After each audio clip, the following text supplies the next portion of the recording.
Pai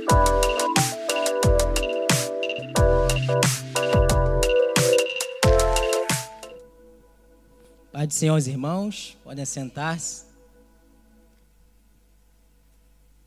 Graças a Deus por mais essa oportunidade. Todas as vezes que eu tenho a oportunidade de me direcionar à igreja, eu lembro de um versículo que se encontra em 1 Coríntios, versículo 18, que diz: certamente a palavra da cruz é loucura para os que se perdem, mas para nós é o poder de Deus. Então essa palavra é que faz toda a diferença na vida da igreja. E graças a Deus por nós estarmos aqui mais uma vez diante da sua palavra. É um privilégio tão grande, porque quando a gente se coloca diante de Deus para poder ouvi-lo, a gente tem a certeza do cuidado de Deus com cada um de nós. E é isso que a gente vem buscando, e é isso que certamente você veio buscar aqui hoje. É sentir, ouvir a voz de Deus, sair daqui confortado, consolado, exortado, renovado. Essa é a nossa intenção, né, e o desejo de Deus para você essa noite. Eu queria não me demorar muito e ler um versículo que se encontra em 1º livro de Reis, capítulo 19, versículo 4.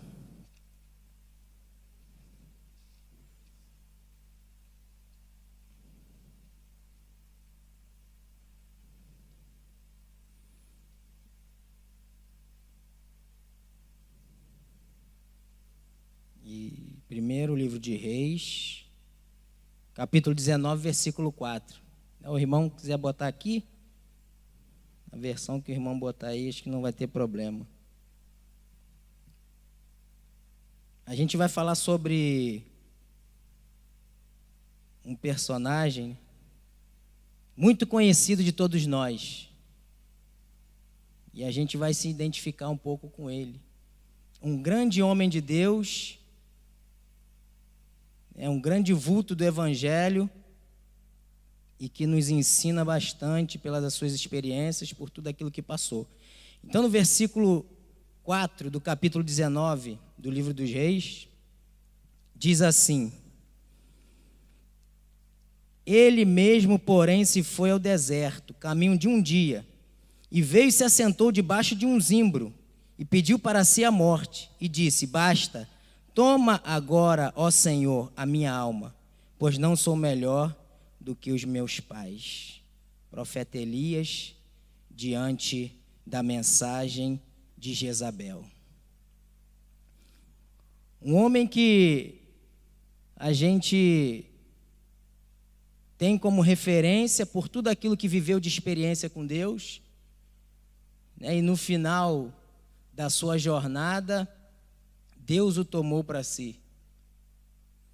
E um homem que é de grande relevância para nós, passando por uma situação e uma dificuldade dessa extrema. Difícil a gente entender como alguém com um relacionamento tão íntimo com Deus, tão próximo de Deus, chega a uma situação tal de pedir a própria morte. Um homem com tantas experiências com Deus, diante de uma mensagem, ele desanima da sua caminhada.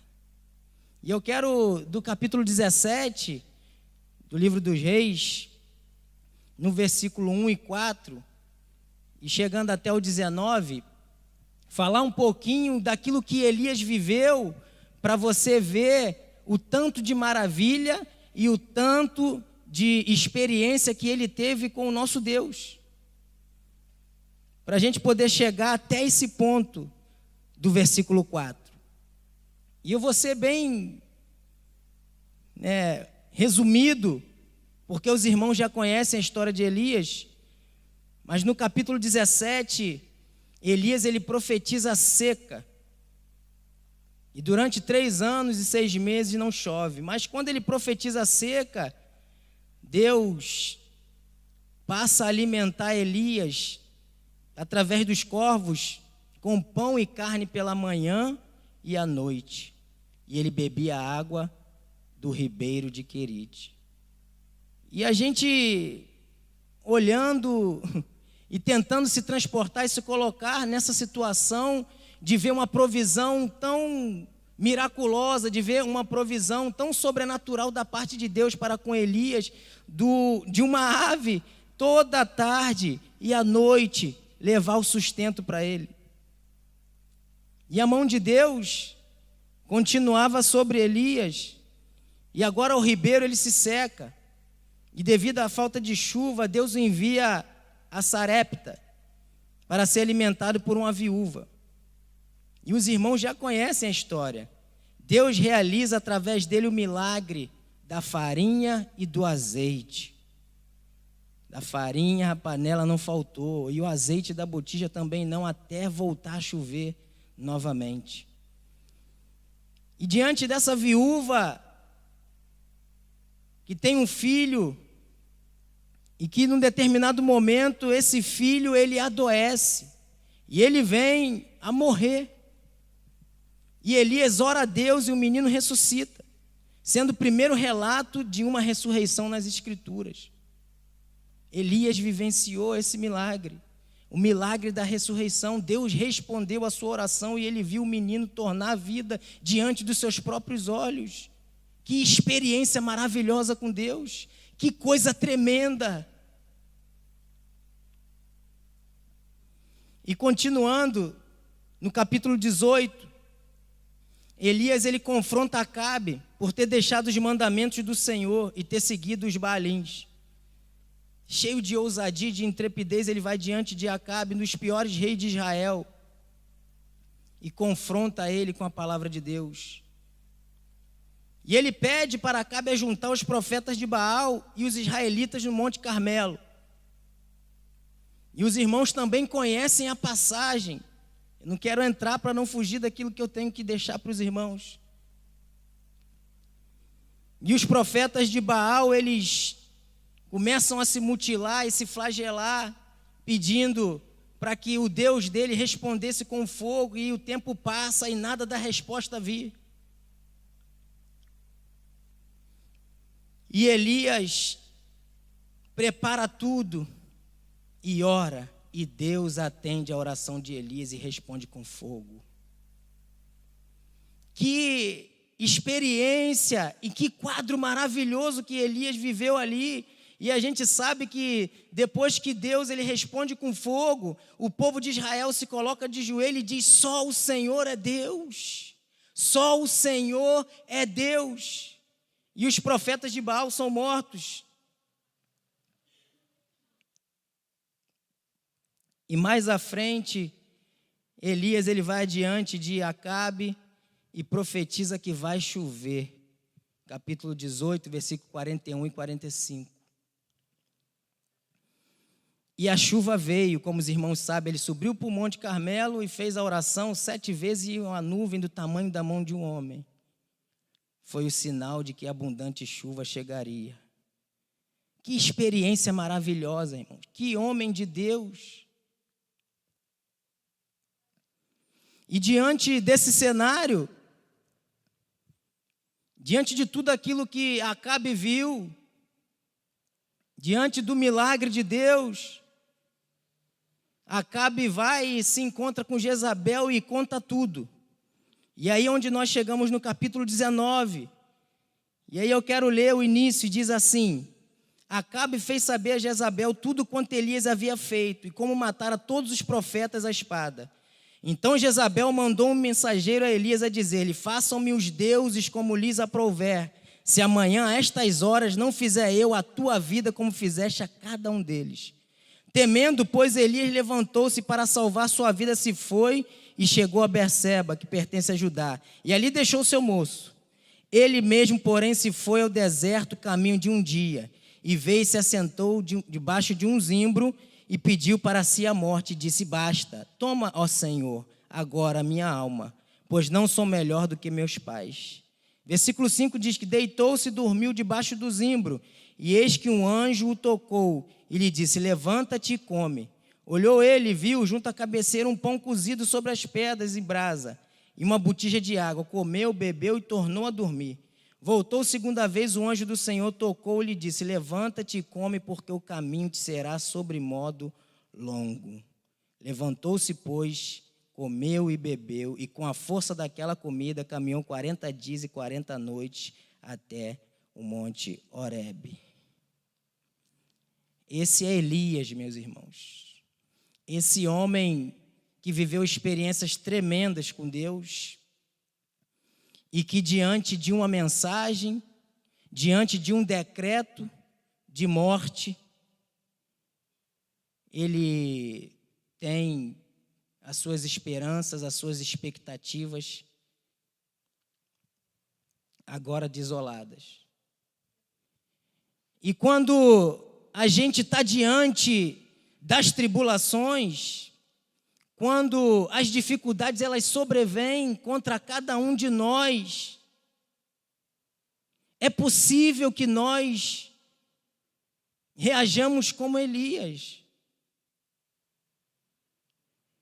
E tenho certeza que, assim como eu, muitos dos irmãos aqui já, diante de tudo aquilo que já viveu com Deus, diante de todas as experiências que teve com Deus, diante de todas as provisões, chegou um momento na sua vida, diante de uma notícia, diante de uma palavra, que você se sentiu como Elias. E nos dias de hoje, essa questão ela ainda aumenta, porque quando a gente analisa tudo aquilo que Elias sentiu diante dessa mensagem de Jezabel, ele esquece por um instante a grandeza de Deus. Ele esquece de tudo aquilo que Deus realizou através da sua vida, milagres tremendos, ressurreição. E ele fraqueja. Porque quando nós olhamos para os grandes vultos e os homens de Deus, nós achamos que a vida deles são uma vida de puro sucesso. Achamos que o cristianismo, às vezes, é uma vida e uma caminhada que a gente não vai ter obstáculo ou dificuldade. Às vezes, nós pensamos que somos super-heróis. E a gente só descobre, muitas vezes, que não somos quando a mensagem, quando uma palavra vem contra e abala nossas bases.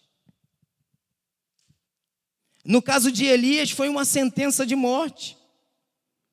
Mas para ele que conhecia o Deus que ressuscita, pensando naturalmente, ele não deveria se abalar.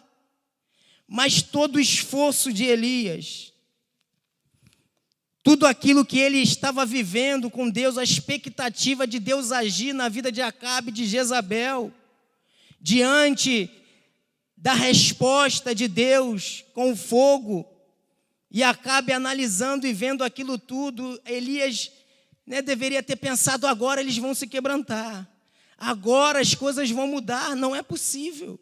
E quando Acabe ele conta a Jezabel, ela se enfurece mais ainda e dá uma sentença para ele que ele fica sem chão.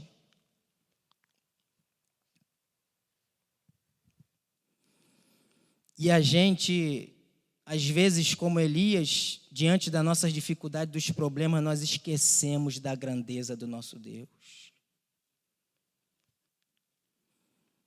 É uma notícia e uma palavra de tristeza quando nós vemos que nós falhamos e quando nós olhamos uns para os outros e olhamos e analisamos e vemos que as nossas vidas, ela muitas vezes também fracassam.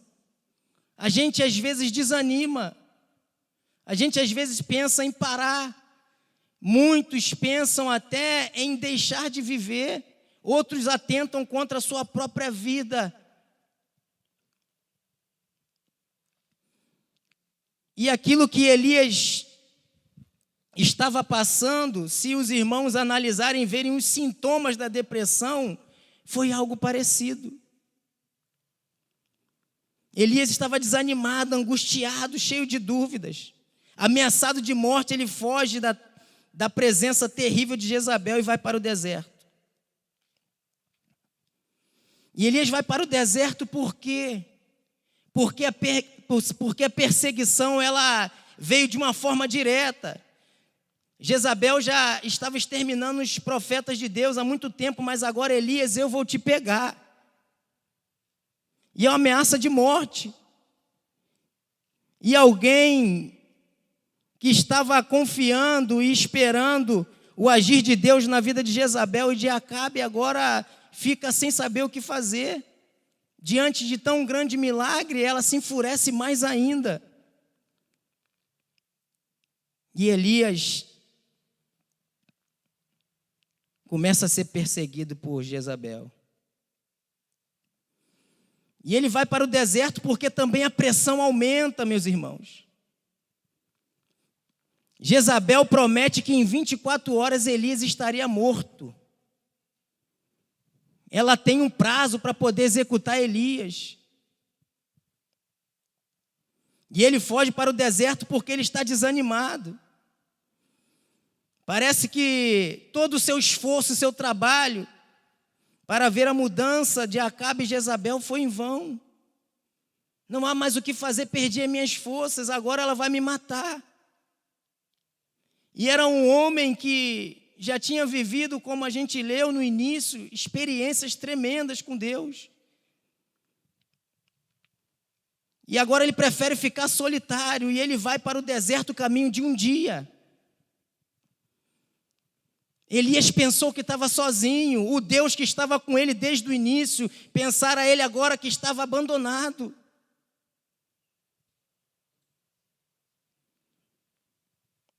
E ele quer se isolar, como fez. Vontade de morrer, como nós lemos. Tristeza, cansaço, angústias, são sintomas da depressão. Mas era um grande homem de Deus. Mas era um homem que viveu o sobrenatural de Deus de perto. E agora se encontra diante desse quadro.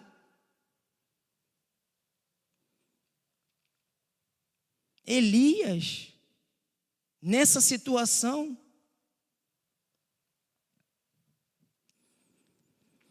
e quando a gente volta para o texto, e lá no final do versículo 4, ele pede a morte, e no caminho do deserto, Elias desesperançoso, achando que estava sozinho, aparece uma árvore, um zimbro, no deserto.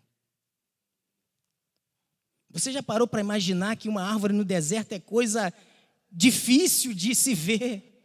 É o cuidado de Deus, é a provisão de Deus, é a sombra do Onipotente, aquele que habita no esconderijo do Altíssimo, a sombra do Onipotente descansará. E ele se deita ali, debaixo do zimbro, e ele dorme. Ele já falou com Deus, ele já expressou tudo aquilo que ele sentia. Ele pediu para Deus levar a vida dele, melhor do que morrer pela espada de Jezabel. O cuidado de Deus é algo tremendo nas nossas vidas. Deus está cuidando de você, até mesmo quando você já pensou em desistir. Até mesmo quando você pensa que não tem mais jeito, você está andando sem rumo. Mas Deus tem cuidado de você. Eu não sei se essa árvore já apareceu na sua vida, se essa sombra já apareceu, mas se não apareceu, vai aparecer. E essa árvore está aqui hoje. Você precisa descansar nela. Você não tem mais força, você já perdeu tudo que você tinha, as expectativas de vida já foram embora, não tem mais projeto, não tem mais sonho. Eu quero morrer. Deitou-se e dormiu debaixo do zimbro, e eis que um anjo tocou e lhe disse: levanta-te e come. Elias estava cansado, com fome, sedento, amíngua, pensando em desistir. E a palavra de Deus para ele é: levanta-te e come. Elias, Levanta-te e come. Quantas vezes Deus envia pessoas para dizer para você, e aqui na igreja sempre dizemos que igreja é lugar de vida. Mas a palavra de Deus para cada um de nós, sempre quando nós passarmos por essas dificuldades, é se levantar e se alimentar de Deus, porque o que foi deixado para ele foi um pão cozido sobre as pedras em brasa. E a palavra de Deus diz que Jesus, ele é o pão da vida. É o pão que alimenta. É o pão que dá sustentabilidade, é o que revigora nossas forças. E ele também é a água da vida. Aquele que beber dessa água jamais terá sede. Levanta-te. E quantos anjos, quantas pessoas Deus usa para falar contigo, para te ajudar. É necessário caminhar, você não pode ficar nesse quadro. Você não pode aceitar e pensar que vai morrer no deserto e que tudo acabou, porque Deus está cuidando de você. E o projeto de Deus para a tua vida é grande. O que Deus tem para cada um de nós é algo tremendo. Nós precisamos continuar aquilo que Deus começou a realizar nas nossas vidas lá no início. Precisamos chegar até o final. E ainda que no meio do caminho aconteçam esses percalços, que a gente se abata, que venham mensagens, que venham diagnósticos de médicos, e que você pensa que não tem mais jeito e que tudo saiu do controle, Deus está cuidando de você. Levanta-te e come. E Elias se levantou e comeu. E aí voltou a dormir de novo. A paciência e o cuidado de Deus é algo que a gente nunca vai conseguir compreender. Porque se somos nós, a gente fala, já comeu, já bebeu, levanta daí, vamos lá. E aí ele dorme de novo e a outra vez ele vem e dá pão e água. E diz, levanta-te e come, porque o caminho te será sobremodo longo.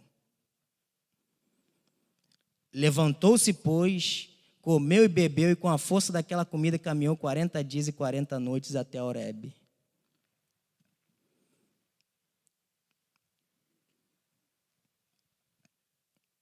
A gente está nesse mês de setembro, é o mês de combate ao suicídio, e nós vemos que isso tem assolado muitas pessoas, e isso não faz de quem passa por esse processo alguém mais fraco, ou alguém, com uma dificuldade maior, ou até mesmo alguém de sentimentalismo, porque Elias passou por isso.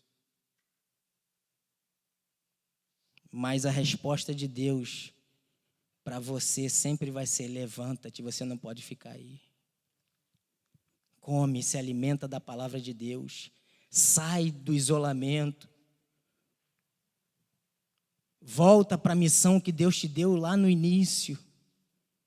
Deus tem cuidado de você. Você não pode ficar nesse deserto. Deus prepara sempre uma provisão, sempre é uma sombra do Onipotente para você descansar, mas você precisa levantar. Nunca vai faltar o pão e a água, porque o nosso Deus é um Deus de misericórdia. Falta a tua atitude. Jesus Cristo te ama. O desejo dele é que você continue aquilo que você parou. A gente tem um caminho a trilhar como cristão. E lá no final a gente vê que Elias, ele parte e acha Eliseu e começa o processo de passar o bastão. Para não entrar na parte de que Deus falou com ele porque ele foi para a caverna. E Deus pergunta, Elias, o que fazes aqui? Não era para você estar aqui, você volta e começa de novo a caminhar na minha direção, naquilo que eu tenho para você. E o nosso Deus é diferente. Porque vem um terremoto e não é Deus, vem um vento forte e não é Deus, mas vem um cicio, aí é Deus falando contigo. É a expressão do amor de Deus querendo te conduzir. Deus nunca vai forçar você a nada, mas você precisa reagir. Nós não podemos ficar indiferentes a tão grande amor, a tão grande sacrifício na cruz do Calvário. Ele morreu para que nós tenhamos vida. Para que nós tenhamos vida. Para continuarmos a missão que Ele tem para cada um de nós. E no início, a pergunta era: por que Elias passou por esse processo? Alguém com relacionamento tão íntimo com Deus, alguém com experiência sobrenatural e com momentos maravilhosos que muitos outros profetas não tiveram. E vocês também conhecem esse versículo que faz toda a diferença nas nossas vidas. Tiago, capítulo 5, versículo 17 e 18.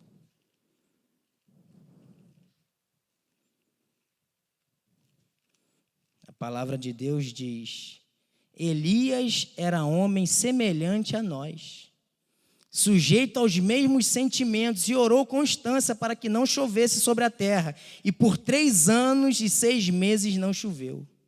E orou de novo, e o céu deu chuva, e a terra fez germinar seus frutos. Esse versículo está aqui, dizendo que Elias era homem semelhante a nós,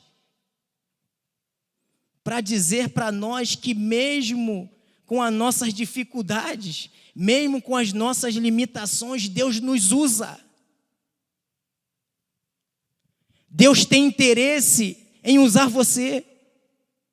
Deus quer se relacionar contigo mesmo na sua fraqueza, mesmo nas suas dificuldades.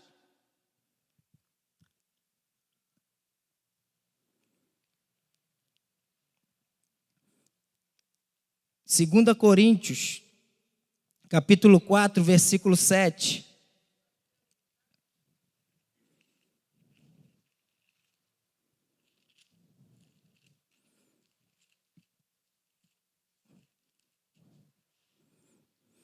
Do 7 até o versículo 10.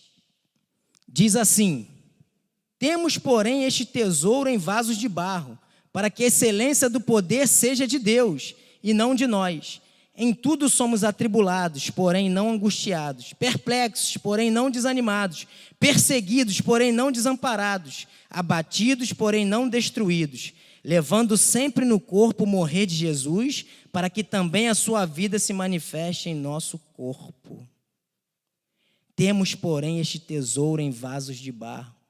Elias era semelhante a nós. O diferencial era a presença de Deus na vida dele.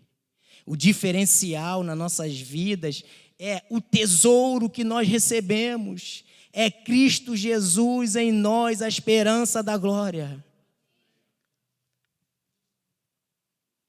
Esse é o diferencial. E aqui a gente tem um contraste, porque Paulo ele vai dizer que temos este tesouro em vasos de barro. Nós somos os vasos de barro. E o tesouro é aquilo que nós recebemos, é Cristo. E a excelência é o poder de Deus, e não as nossos próprios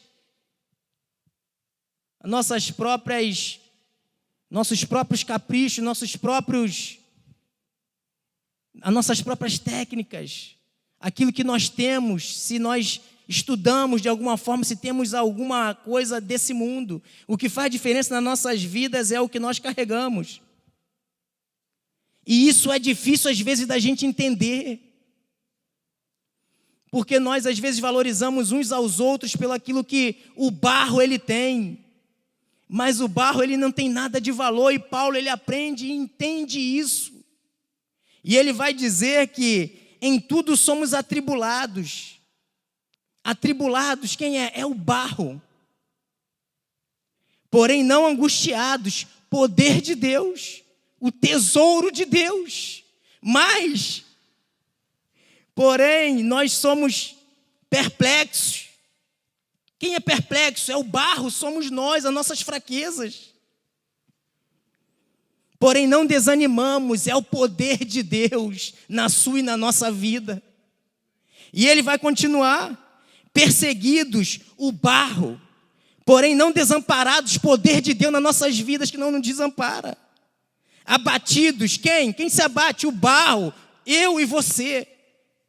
Porém não destruídos, poder de Deus, tesouro de Deus que habita dentro de nós.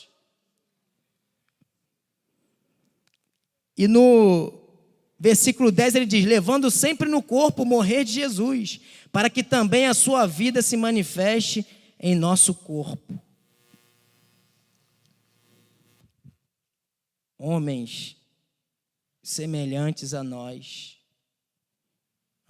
grandes homens de Deus, que passaram por grandes dificuldades, mas apesar de, Deus usou grandemente e poderosamente. Levanta-te, come, se alimenta da palavra de Deus, saia desse deserto, o dia é hoje.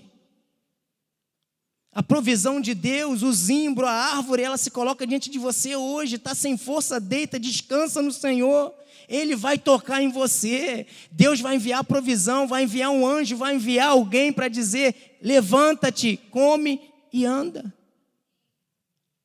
Caminha porque a jornada é longa.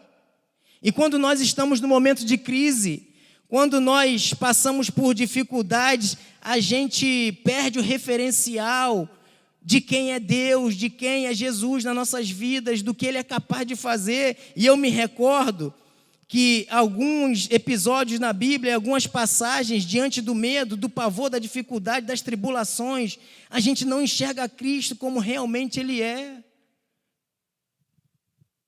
E quando os discípulos estão no barco e a tempestade se levanta, e Jesus ficou para orar, e ele se apresenta no meio da noite, e vem andando por sobre o mar, mas o vento está forte, as ondas estão grandes, e aí eles gritam, é um fantasma.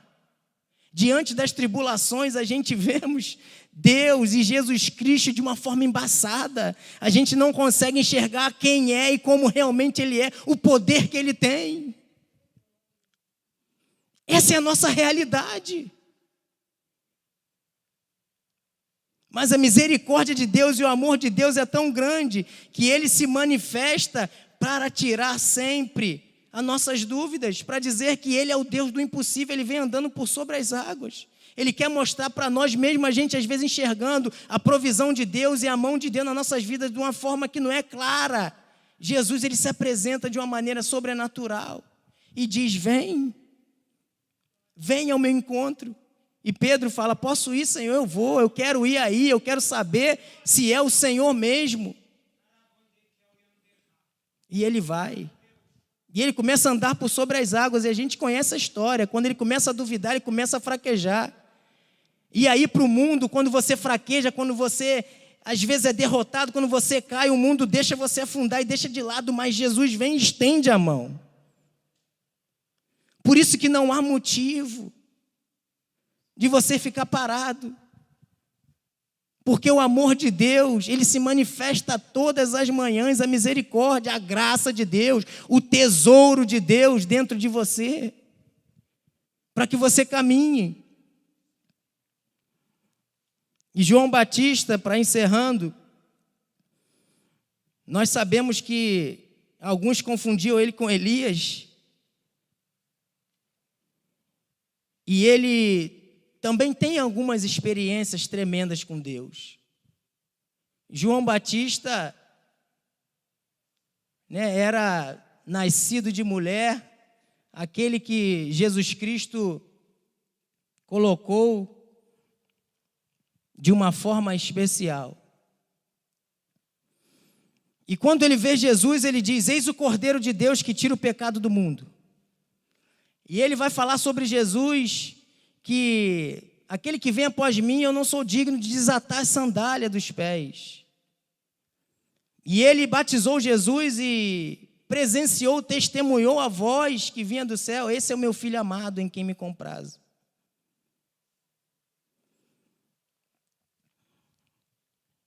E ele começa a confrontar Herodes e Herodias pelo seu pecado. E agora ele vai preso. E lá no cárcere, ele começa a ouvir das obras de Deus, do que Jesus Cristo realizava, e ele chama 2 de seus discípulos e vai enviar para perguntar a Jesus: é esse mesmo que havia de vir ou nós devemos esperar outro?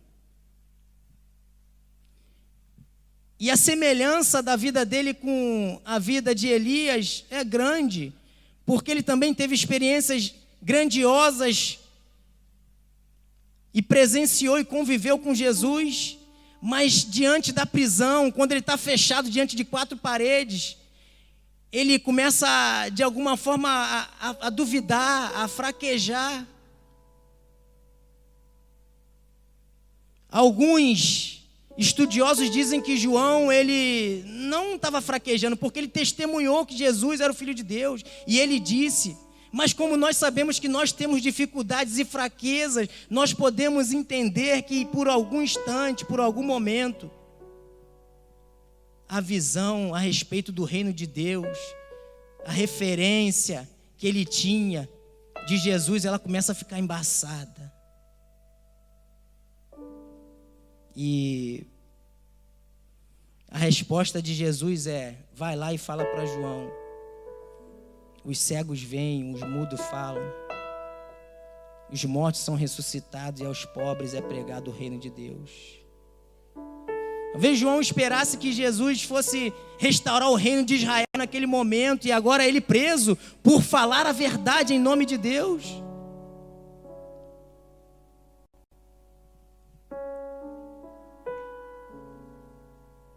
Apesar de, Deus continua nos usando. E se nós fôssemos perfeitos, a grandeza de Deus, ela não ia sobressair. Então, Deus, ele gosta de juntar e pegar gente que é limitado e às vezes passa por dificuldades e usar bem você aí, que se acha pequeno demais. Como ele fez com Gideão lá atrás, que disse que era o menor da sua casa. E quando o Gideão ele vai livrar o povo das mãos dos midianitas, dos amalequitas, ele fala: vocês vão carregar uma trombeta numa mão e na outra mão vocês vão carregar um cântaro com uma tocha acesa dentro. E quando chegar a hora, eu vou falar para vocês tocarem a trombeta e quebrarem o cântaro e levantarem a tocha e gritarem por Gideão e pelo Senhor. O cântaro é um vaso de barro. A tocha é o tesouro. O vaso de barro somos nós, precisamos estar vazio de nós mesmos. O tesouro é Cristo dentro de nós. A igreja, ela é um lugar de vida, mas não é o ambiente aqui. A gente diz que a igreja somos nós, é cada um de nós. E no versículo 10, ele diz assim: levando sempre no corpo o morrer de Jesus, para que também a sua vida se manifeste em nosso corpo. Para que haja vida, para que a igreja tenha o cheiro de vida, para que esse ambiente fique inundado da vida de Deus, nós precisamos morrer diariamente. Precisamos nos esvaziar como aquele barro e deixar a luz de Deus habitar dentro de nós. Para que haja vida, tem que haver morte. Alguém morreu no nosso lugar para que nós estivéssemos aqui hoje. Jesus. Se nós quisermos e desejarmos que essa igreja seja cheia de vida e cheio da vida de Deus,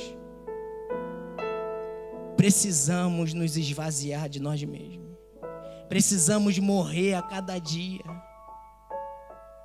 E as pessoas, quando vierem aqui, elas vão perceber esse ambiente de vida. Não é o louvor, não é a música, não é a gente falando aqui, mas é o nosso comportamento diário, é a comunhão. É isso que tem que exalar dentro de nós, mas nós somos egoístas, nós somos reclamões, nós tumultuamos às vezes muitas coisas e a gente deixa de às vezes viver no ambiente de vida porque a gente não quer morrer. E a igreja somos nós. Precisamos trazer no nosso corpo sempre o morrer de Cristo, para que a vida de Cristo se manifeste em nós. Quanto mais eu morro, mais vida as pessoas veem em mim. Vida de Deus. É essa vida que nós precisamos exalar aqui dentro. É esse barro que nós temos que ser e deixar o orgulho e a vaidade de lado. Porque a glória, o luzeiro, a tocha acesa é o tesouro, é Jesus Cristo. E nós não fizemos nada para receber isso, não temos como fazer, não tínhamos como pagar a dívida, tudo é dele, é por ele, por meio dele, através dele. Por isso que nós estamos aqui. Essa é a palavra que Deus colocou no meu coração. Eu agradeço a Deus pelo privilégio de poder estar aqui. E a gente sabe que hoje em dia, né? Quem for terminar aqui pode subir. É difícil a gente às vezes conversar com as pessoas, né? E já tem um tempo que eu agradeço a Deus pela igreja, porque a igreja é um lugar onde você vem para ouvir o outro. E hoje eu estou aqui em cima e amanhã eu vou ouvir você. Mas quando a gente sai aí fora, ninguém mais quer trocar uma ideia, ninguém mais quer conversar, ninguém quer parar para te ouvir. Mas aqui é o lugar de ouvir, aqui é o lugar de vida, aqui é o lugar de você ouvir a palavra de Deus e sair transformado. Que Deus nos abençoe.